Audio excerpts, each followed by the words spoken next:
You know how every family has that one kid who just gets computers. The one who fixes Wi-Fi, installs printer drivers, recovers deleted files from a flash drive full of questionably named folders. Yeah. That was me. My name's Tyler, and I've been the tech guy in my family since I was 13 years old and figured out how to connect our old router to the internet using a YouTube tutorial and duct tape. Ever since, my name in the family group chat might as well have been at IT support. And for a while, I didn't mind. I liked helping. I liked being useful. I liked watching my uncle's jaw drop when I recovered years of forgotten tax files from his corrupted laptop like some wizard with a keyboard. But somewhere between, thanks, champ, and while you're at it, can you fix the POS system at the cafe? Things changed. See, I grew up in a family that had a whole support the family business culture. My uncle ran a little coffee shop/lunch cafe downtown called Brew and Baguette, and it was his pride and joy. Except, tech-wise, the man was lost. His password management strategy involved sticky notes and prayer. My parents were always a bit hands-off, blue-collar folks, divorced when I was 14, both too busy working to really notice when I started quietly becoming the entire digital infrastructure for my extended family. I built my uncle's first website when I was 16. Fixed my cousin's Chromebook before her finals. Set up mom's new phone every 2 years without fail. All unpaid, of course. Family doesn't charge family, they'd say. But when I turned 24 and got my first full-time job in cybersecurity, I thought, maybe things would shift. Maybe I'd finally be treated as an adult. Maybe, just maybe, someone would ask me before signing me up to rebuild an entire point-of-sale system because it crashed after an update. Spoiler, they didn't. It started small. My uncle asked if I could just take a quick look at his website because it was glitching. Turned out his domain expired. I paid to renew it on the spot, $85. He said, "I'll get you back next week." He never did. Then came the email hosting, the Square terminal, the business Dropbox. One by one, things that should have been his responsibility, and his cost, became mine. I justified it at first. It's not much. I'm just helping. They don't mean to take advantage. But as the months passed, I started keeping track. A spreadsheet tucked away in a folder called Not Bitter, Just Aware. By the time I was 26, that spreadsheet totaled over $40,000. And it wasn't just my uncle. After Dad lost his job during the pandemic, I quietly started covering his utilities. Gas, water, electricity. Even the Netflix account he couldn't afford right now. Mom asked if I could just help out with rent for a few months. After her hours got cut. "I'll pay you back when I can," she said. She never could. I told myself I was doing the right thing. I was the reliable one. The helper. The good son. The dependable nephew. But the thing about being the family's safety net? Eventually, people stop thinking about the net. They start walking right over you, barefoot, entitled, and oblivious. It all came to a head last Thanksgiving. The table was cramped, the food lukewarm, and the conversation exactly what you'd expect from a family that hadn't evolved past passive-aggressive jabs disguised as jokes.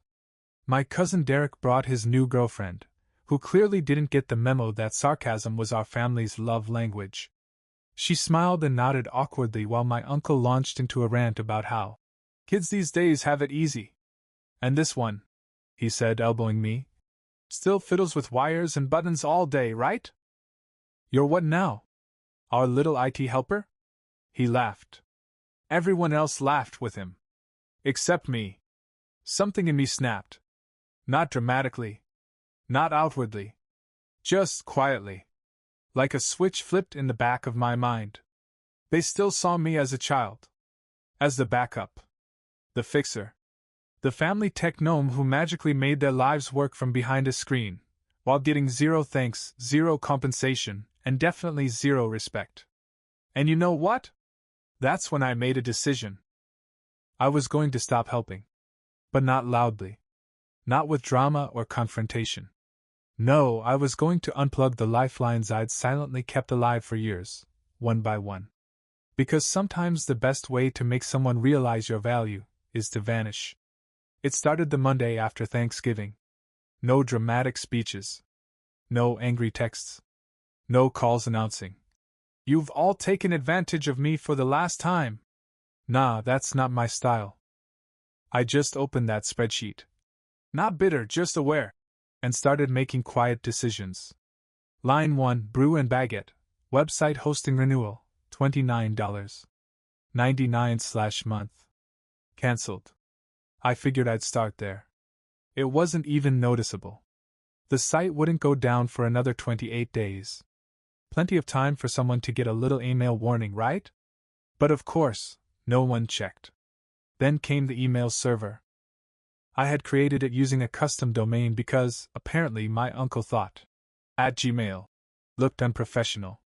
I agreed, and set him up with orders at brunbagwit.com. He'd gotten countless orders through it. Never thanked me once. So I removed myself as the admin. Did I delete anything? No. I just stopped paying the monthly invoice. You'd think someone who gets 20+ order requests daily would notice a payment notice marked "Failed" in red. Nope. Line 12, Dad, water bill autopay, $64.32 off. I watched the notification pop up. Payment source declined. A weird thing happened, though. I expected guilt, cold sweats, regret, maybe even second-guessing myself. Instead, I felt calm, like the slow exhale after holding your breath for too many years. I moved down the list, one line at a time. That $62,000 spreadsheet wasn't just a document anymore. It was my map, my script, my audit trail of silent sacrifices no one ever acknowledged. You know what stung the most? No one noticed. Not at first.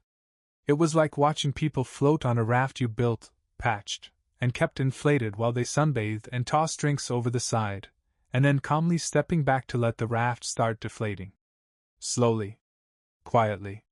And still, not a single, "Hey, Tyler, something's off."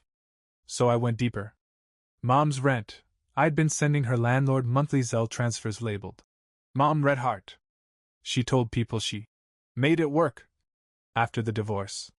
Yeah, with my debit card. Paused it. 3 days later, she texted me a meme of a raccoon holding a coffee mug that said, "Another day, another sleigh." No mention of rent. Line 27, Uncle's POS subscription, Square Monthly Pro, $79.99, cancelled.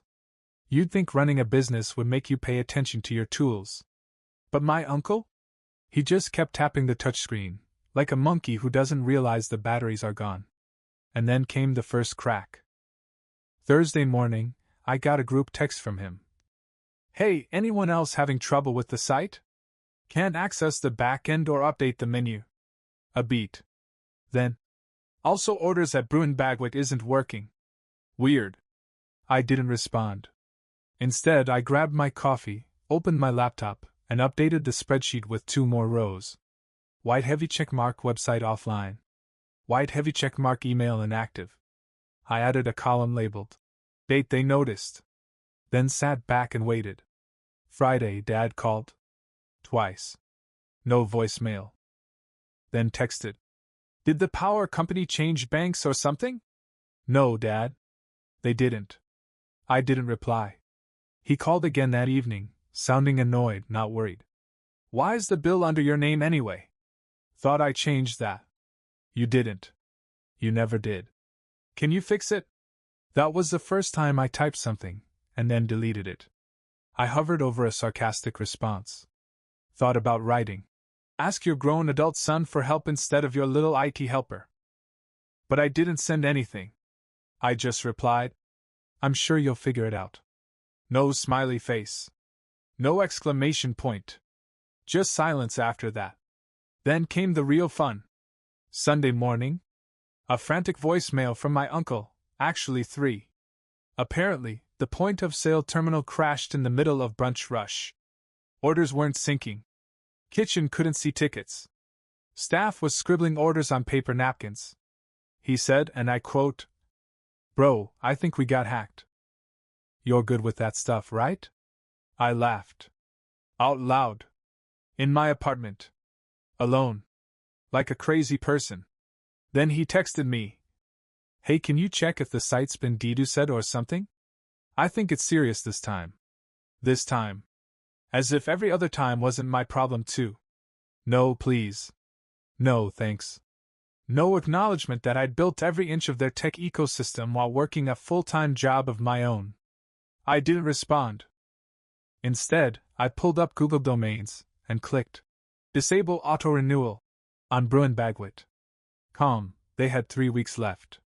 Plenty of time. Right. By the second week, silence turned to suspicion. Mom texted again, this time with a little less Slay Queen energy and a little more.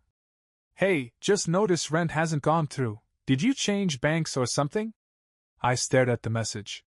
"No, Mom. I didn't change banks. I just stopped paying for a woman who once told her friends, 'Tyler's such a good boy, always helps when we need him.' Like I was some kind of on-call grocery bagger." I left the message on read. Within an hour, she followed up. "Everything okay? We're worried about you." Pleading face. "We." Funny how I became we again when the money dried up. Dad called next. 6 times in one day. And when I didn't pick up, he sent a group voice memo to me, my sister, and 2 cousins, because nothing says emotional maturity like a multi-party guilt broadcast. "I don't know what's going on with Tyler lately, but he's been really distant. Your mother's in a tough spot, and he's just ignoring us." Ignoring. Like they hadn't been ignoring me for years.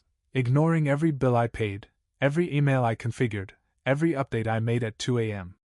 Because the inventory system's down again and we open in 5 hours. Then my cousin Ryan chimed in on the voice thread, Ryan, who once, accidentally, gave his Netflix login to his girlfriend, her roommate, and her ex-boyfriend, on my Netflix account. "You good, man? You know we love you." But this kinda came out of nowhere. I almost laughed. Out of nowhere. It came from 13 years of being the digital janitor for a family that saw me as a walking Geek Squad membership, just without the pay, benefits, or lunch breaks. Then came the breaking point. My uncle showed up. Unannounced. At my apartment. I was mid-Zoom meeting when my Ring camera lit up. "Jason is at your door." Jason equals uncle.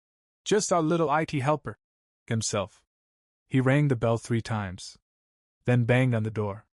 I muted my meeting and watched through the peephole as he stood there, coffee-stained polo, sunglasses on indoors, holding his phone like it was infected. He called me. I let it ring. He texted, "This is ridiculous. I'm losing customers. You could have told me you were quitting." Quitting? Quitting? I wasn't an employee. I wasn't even a contractor. I was a guy who hadn't had a Thanksgiving off in 5 years because I was always checking why the receipt printer's acting funny again. I finally opened the door, just a crack. "Hey," I said flatly. Jason launched into it. No hello. No apology. No acknowledgement of anything. Just, "Look, I get it, you're busy, you've got your fancy tech job now, but some of us run small businesses and depend on you." Depend on me.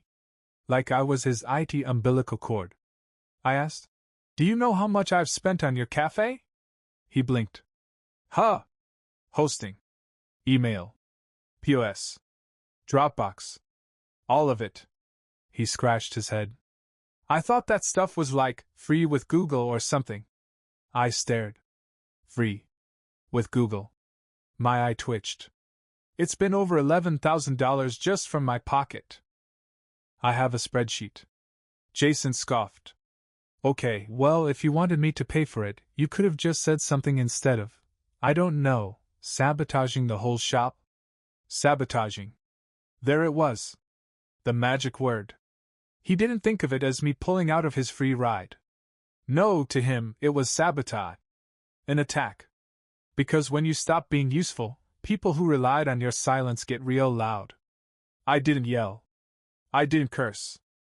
I just looked him in the eye and said, "You called me your little IT helper. So I helped. Quietly. And now I'm done. Quietly." Then I closed the door.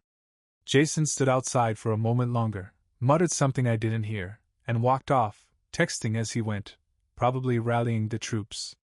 Sure enough. By that evening, I got the message I was waiting for. "We need to talk. Family meeting. Sunday night. Non-negotiable. Sign. Mom." I rolled my eyes so hard I think my ancestors flinched. I didn't want to go. Honestly, every part of me screamed, "Don't you dare!" But curiosity? Yeah, it's a hell of a drug. So Sunday evening, I parked 3 houses down from my parents' place and sat in the car for 5 full minutes, staring at the porch light. My phone buzzed. "You on your way?" "Mom." I texted back. "Almost there." What I didn't add. I had a folder in my backpack labeled "Support Services Rendered." Printed. With itemized totals. I didn't plan on showing it. Not unless they pushed. But if they did? Oh, buddy. The moment I stepped in, I knew this wasn't a meeting. It was a staging intervention, with me as the villain and the whole cast assembled. Mom was sitting stiffly at the head of the table, her hands clasped like a judge. Dad leaned in the corner, arms crossed, wearing his just disappointed face. My Uncle Jason, still in his stupid #entrepreneur life hoodie, paced like he was about to deliver a TED Talk. And Cousin Ryan? He was there for moral support, I guess, and to finish the snacks. "Thanks for coming," Mom said, tone as sharp as her posture. "Didn't realize it was optional," I muttered. "Let's not start like that," Dad cut in. I sat. Backpack still zipped. Jason dove in first, obviously thinking he was the main character. "Look, Tyler. I don't know what you're going through, but pulling the plug on everything without warning? That's not okay." I raised an eyebrow. "You mean the things I've been paying for? The website, the POS, the domain, the Dropbox?" He cut me off. "Yeah, and you've always been great at that. That's what you do, right?" "That's what I do." I leaned forward. "You say that like I'm a vending machine with a free Wi-Fi plan." Jason scoffed. "Dude, come on. You never asked for anything. You just helped. And that gave you a lifetime pass to my wallet?" Silence. Mom cleared her throat. "Sweetheart, I think what your uncle means is, you've always been the glue. The helper." Helper. I hated that word now. It used to feel like pride. Now it sounded like chains. "I'm 28, I said calmly. "Not a glue stick." Dad finally spoke. "So what's this really about, huh? Money? Is that what you want?" And just like that, the trap was set. Because if I said yes, I'd look petty. And if I said no, they'd keep treating me like an unpaid subscription. I opened the backpack and slid the folder across the table. Jason made a show of snorting. "What's this, an invoice?" "Actually," I said, "it's a printout of everything I've paid for, across the last 6 years. Hosting. Utilities. Rent. Licenses. Subscriptions. Dozens of platforms. One-time fixes. Emergency calls. Late-night can you just texts. It's all there." Ryan peeked over Jason's shoulder and whispered, "Damn, this looks like QuickBooks." Jason read aloud. $62, $348, 12? Mom blinked. "You've kept track?" "Not at first," I replied. But after the 5th time I was told, "You're so good with that stuff, just handle it," I started wondering how much I was really handling. Then came the cherry on top. I reached into my pocket and pulled out 4 printed screenshots, each from family group chats. Exhibit A, Mom writing, "Tyler will fix it. He always does." Exhibit B, Jason sending me a login at 1:42 a.m. with no context. Exhibit C, Dad saying, "Tyler's job isn't real work, he just sits at a computer." Exhibit D, Ryan asking for help recovering lost crypto. That turned out to be a PayPal scam. I didn't speak. just watched. The silence stretched. And then Jason, ever the oblivious one, tried again. But you were gonna cover that stuff anyway, right? You never said no. I nodded slowly. And now I have. Mom finally folded her hands. Well, she said tightly, if this is about setting boundaries, then maybe we just need to talk about how we communicate going forward. Ah, yes, the classic non-apology family strategy. Let's communicate better, as if the problem was poor signal, not the fact that they'd been using me as a human extension cord. I stood. Here's my boundary, I said. If you want help, ask. If it involves time, labor, or money, expect to pay. If you call me your little IT helper again, I will invoice you just for fun. I turned to leave. Jason scoffed again, mumbling. Dramatic. So I added without turning back. Check your email tomorrow morning. Spoiler. They did. And the subject line read, Support terminated. Permanently. By Monday morning, my inbox looked like it had been through a hurricane. Subject lines like, Can we talk? Urgent website issue. Not sure what happened here. Tyler, please. I read each one with a cup of coffee and the satisfaction of a man who once silently paid his uncle's email hosting, and now controlled it entirely. Because here's the thing they forgot. They never once asked me to transfer ownership. The domain. The admin credentials. The back-end passwords. All still mine. And now that I had their attention? Well, it was time for a little lesson in terms of service. At 11:12 a.m. Jason called. I didn't answer. At 11:15, he texted. Look, man, I get it. We messed up. But I need the site back online. Can we just work something out? At 11:17. I can pay you. Not like a ton, but like something. Ah, yes, the classic we'll throw you scraps and call it a steak move. I replied. What's your offer? He replied with a screenshot of a Venmo draft. $100. 00, thanks, folded hands. I stared at it like it had personally insulted my degree. This man wanted to Venmo me $100 for 6 years of full-stack unpaid labor? I didn't even dignify it with a reply. Instead, I logged into the domain dashboard, changed the homepage of bruinbagwit.com, and replaced it with a single-page message in plain Helvetica. This website is currently undergoing maintenance. Please contact the site administrator for support. At the bottom, I added my business email and the words. Hourly rate, $250. Invoicing begins at time of inquiry. Let's just say, the phone started ringing real quick. Meanwhile, Mom was trying her own version of damage control. I got a call from an unknown number. Picked it up. She'd borrowed her friend's phone. Sweetie, she said in her softest voice. I know things got tense. But I really think we should sit down, just the two of us, and fix this. No family tribunal this time? I asked. She sighed. I didn't know they'd gang up on you. I thought it would be constructive. Right. Because nothing says constructive like 4 adults interrogating you for no longer financing their lifestyle. She continued. I even got a little something for you. Just a gesture. Later that afternoon, she dropped off an envelope. Inside? A $50 Amazon gift card. With a sticky note. For your time, Red Heart. I laughed so hard I almost inhaled the note. That night I got bold. I opened Instagram and posted a screenshot of a bill from one of the services I used to pay, captioned. Friendly reminder, tech work isn't free. Kindness isn't infinite. And just helping isn't a job title. No names. No callouts. But everyone knew. Cousin Ryan commented. Bro, is this about the family? Followed by. Also, can I still use your Adobe login or now?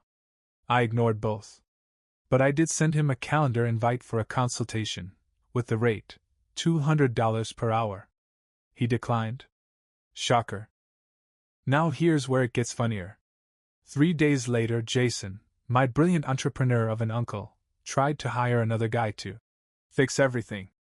A freelance web developer from Craigslist. It lasted 2 hours. Why?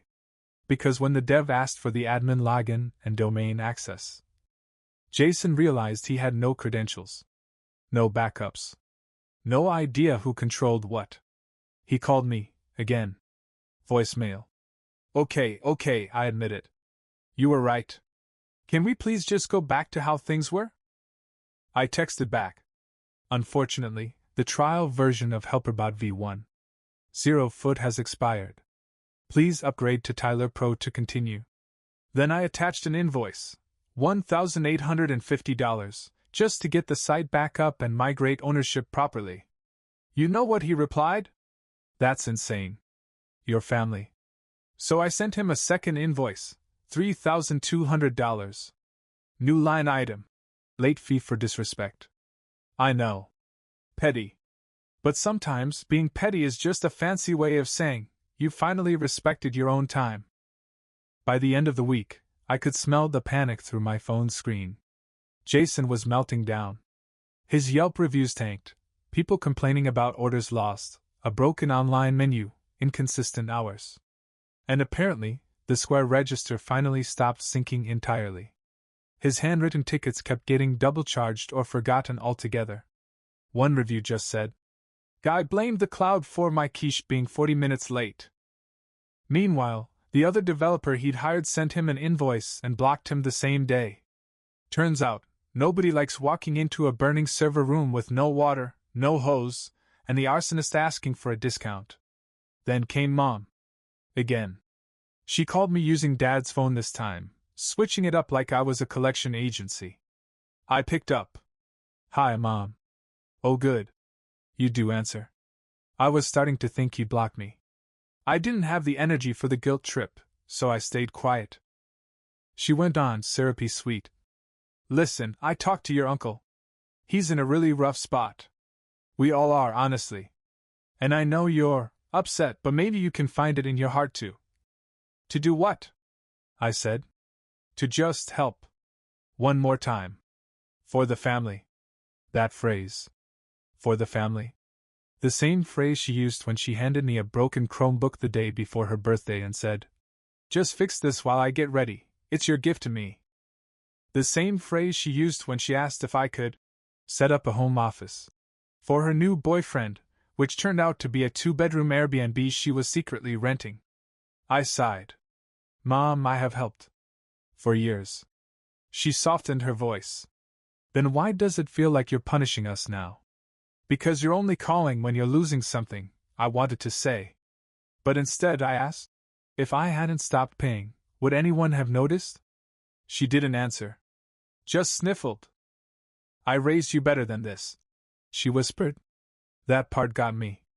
Not because it hurt. Because it was ridiculous.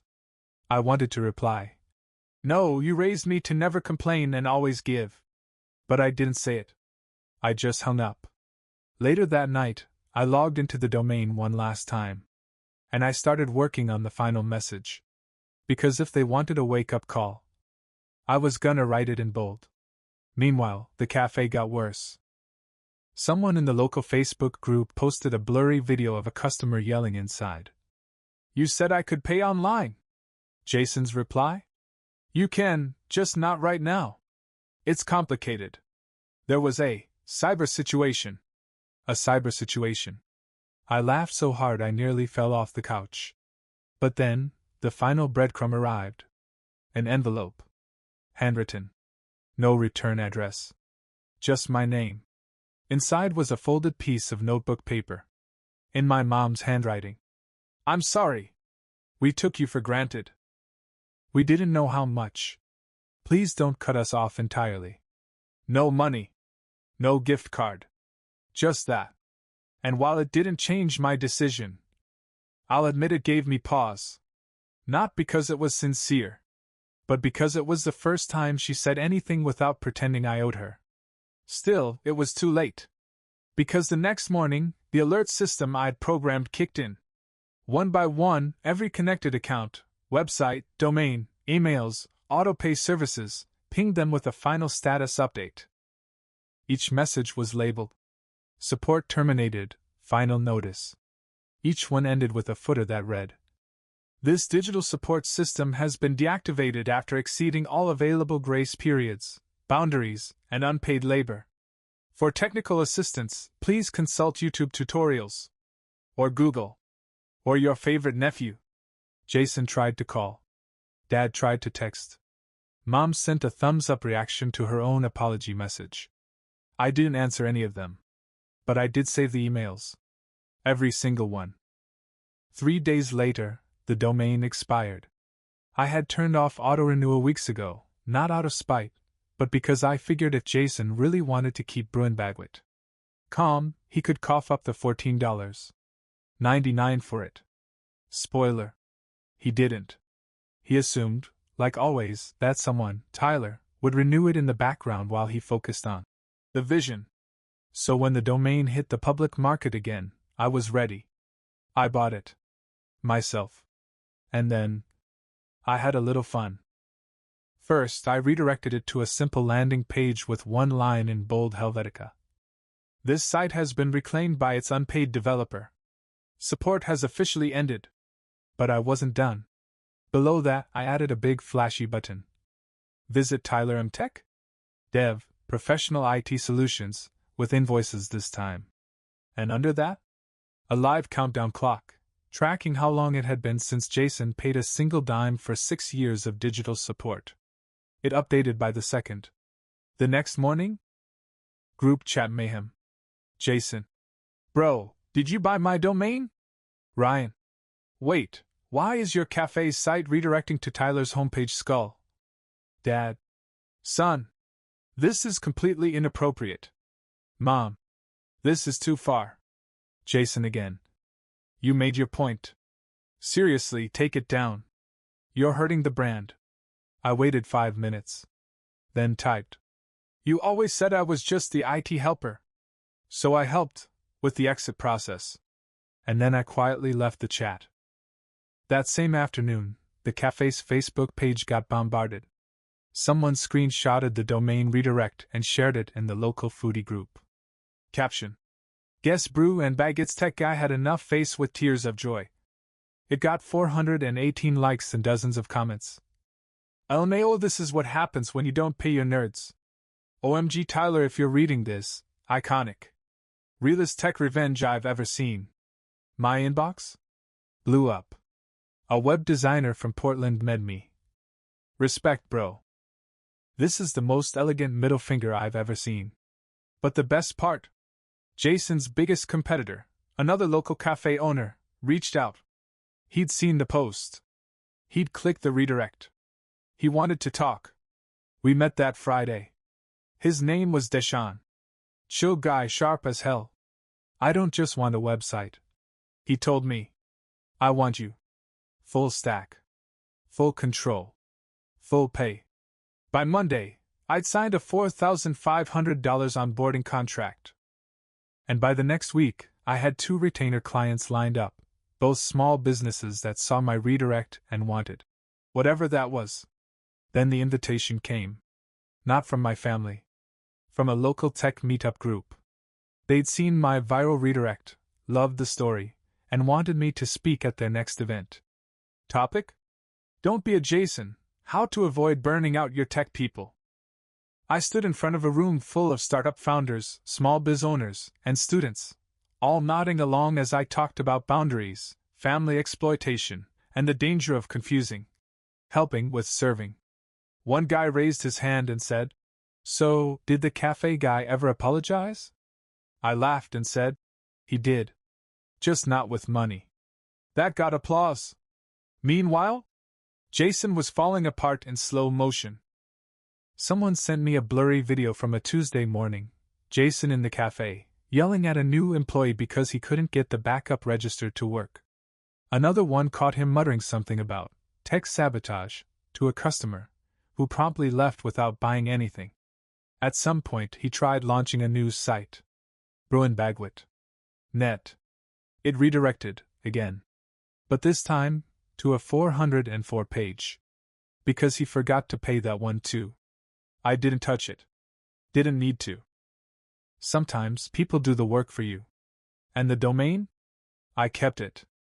$14.99 per year. Satisfaction priceless. A week after the redirect went viral, I got one last email from Jason. Subject line: Peace offering? The message? Hey man. I know I messed up. You made your point. What would it take to get the domain back? We're rebranding anyway, but I'd love to make peace. Can throw in some cash. No hard feelings. I didn't reply. But I did update the homepage one final time. Now it said, this domain is no longer for sale. But you're welcome to browse the portfolio of someone you once called just the IT helper. Below that? A short animation. Jason's old cafe logo slowly pixelating into dust. Mom tried one last time too. Sent a $20 Amazon gift card with a note. For your time, Red Heart. I forwarded it. To spam. I didn't burn bridges. I just took back the tools they built them with. And maybe, one day, they'll understand that. Or maybe they'll just keep blaming the Wi-Fi gremlins. Either way, the helper is offline. Permanently.